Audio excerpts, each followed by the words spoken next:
مظفر اعجاز میرا نام ہے اور گزشتہ 44 سال سے شعبہ صحافت سے وابستہ ہوں اور کہانیاں لکھ رہا ہوں، کہانیوں کو ڈسکلوز کر رہا ہوں، ان کے پیچھے کیا کچھ ہے اسی پر بات کرتا ہوں۔ عرفان صاحب آپ ہی کی توجہ چاہیے، آپ نے ایک سوال پر بات ختم کی۔ All ears for you. جی، آپ نے ایک سوال پر بات ختم کی تھی کہ اصلاح کا مطالبہ کیوں؟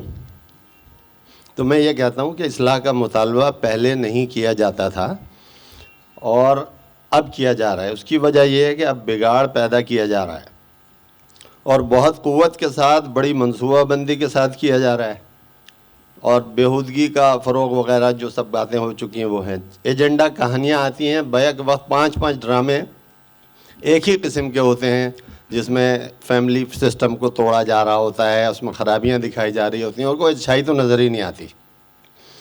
اس لیے ہم یہ مطالبہ کرنے میں حق بجانب ہیں کہ تفریح اصلاح کرے۔ پہلے تفریح ہوتی تھی اور سب تفریح کرنے جاتے تھے، فیملی جا کے دیکھ سکتی تھی، اب فیملی نہیں دیکھ سکتی۔ آپ نے سوال کیا ہے کہ کیا کسی بھی کہانی کو عوام تک جانے سے پہلے روکنے کا اختیار کسی بھی قوت، اتھارٹی یا مذہب کو ہے؟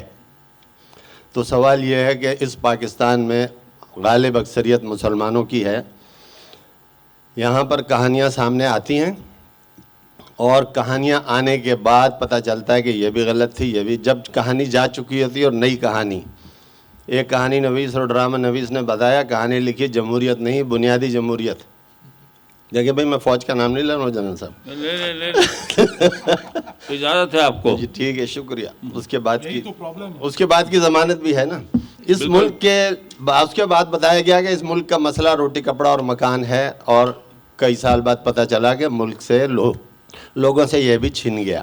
پھر مزید کہانی دے دی گئی اور بتایا گیا کہ جناب نظام مصطفیٰ آ رہا ہے، میں نے نام نہیں لیا پھر، لیکن نظام مصطفیٰ نہیں آیا۔ 11 سال گزر گئے، قوم نے پھر یقین کر لیا اس کہانی پر، پھر ترقی کی کہانیاں بار بار گھوم پھر کے سنائی گئیں، ترقی نہیں آئی، IMF آئی، اور پھر اس کے بعد قوم کو بتایا گیا تبدیلی بھی نہیں آئی۔ تو اب بتائیے ان میں سے کون سی کہانی سچی تھی؟ اور عوام کی صلاحیت کو سامنے رکھتے ہوئے عرفان صاحب بتائیے گا کہ پھر کس کہانی پہ یقین کریں۔ آج بڑی خوشی ہوئی، کئی نئے ڈراموں کا نام سامنے آ گیا، کوشش کروں گا کہ وقت نکال کر ان ڈراموں کو بھی دیکھ سکوں، اور بہت شکریہ۔